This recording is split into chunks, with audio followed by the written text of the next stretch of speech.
Someone asked me at a university one day, can you prove God exists? And I answered, no.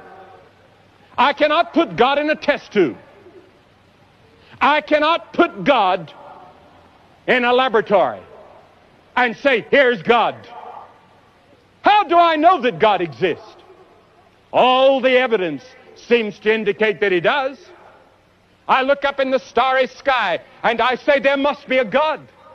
I look at the beautiful nature round about me and I say, there must be a God. I see the birth of a baby. Gary Player was telling us yesterday how he saw the birth of his last child. And he said, as I watched that, I knew that there had to be a God. But there's another reason. Deep in your heart, you have a conscience. And your conscience tells you there must be a God. Something down inside tells me there must be a God.